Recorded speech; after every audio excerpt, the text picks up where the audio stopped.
Hey, what's going on everybody? Jake from Barnstorm here. I just wanted to bring you an update on a design change we've made to the dash kits for the Indian Challenger that we produce.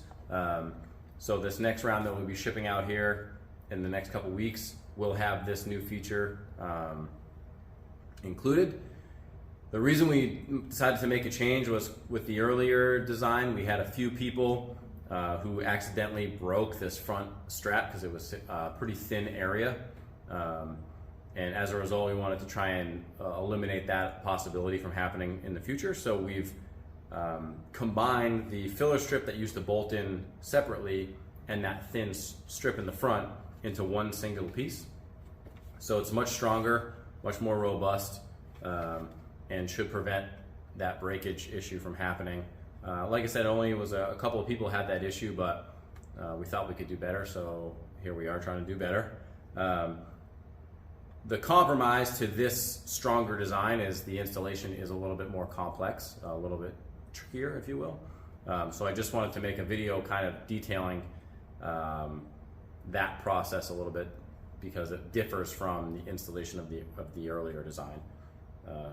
So that's what this video update is about. I'll walk you through it. Pretty straightforward. As long as you're super careful, you should be good to go. All right, guys. So basically, you're going to install all your other components the exact same way you would with the original design. And once you're to this point where your ride command module is mounted up and everything else is kind of buttoned up and you're ready to put the hood on, the first thing to pay attention to when you're lining this up is you want to come in straight, and you want to get these two tabs started like kind of initially, and then roll the hood down straight, not at an angle, twisted side to side. And I'll show you from the front now and you'll see why. The reason you want to make sure you're coming down and onto the assembly in a straight manner is because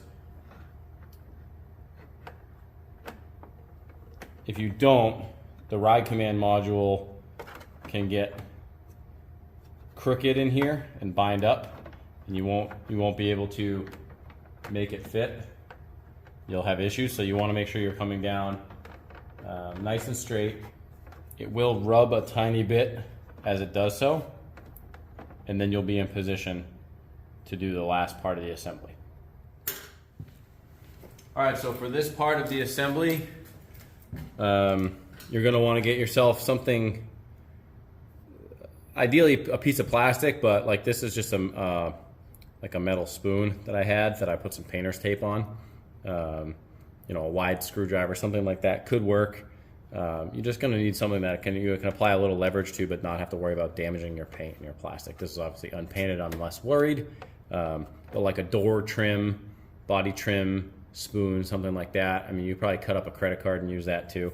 Basically what we're shooting for here is we got to get these two hooks down and underneath into the little pockets that they're in the recess pockets that are in the factory plastic for them.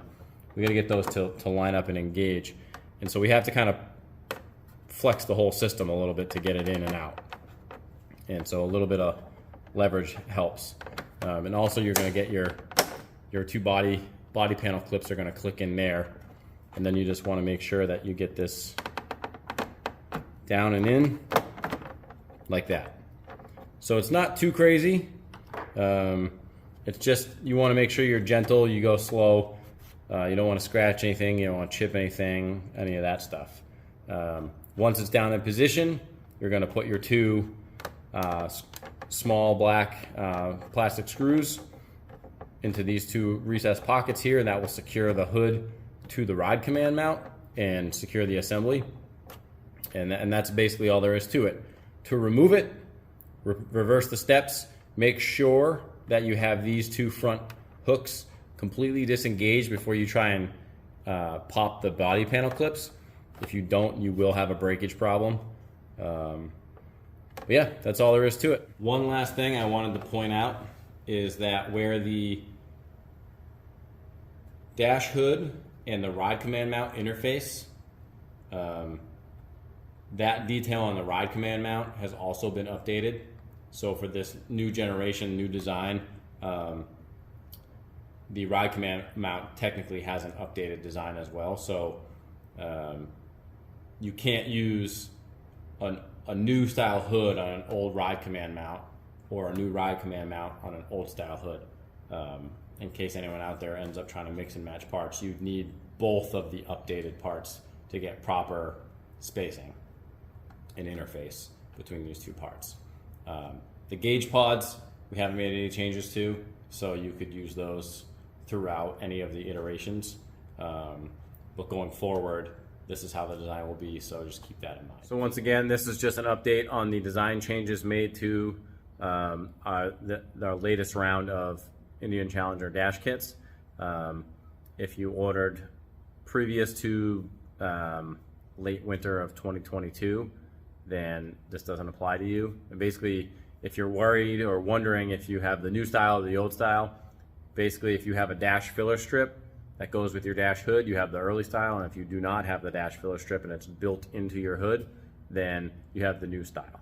But again, if you have any questions, comments, concerns, please reach out to me directly. You can email me at jake@barnstorm.us or just call the shop, and I'll get back to you. And I appreciate the feedback, appreciate the support, the continued interest in our parts. It means a lot, and it's actually something we're going to be focusing a lot more here on at Barnstorm in the future. So thank you all very much.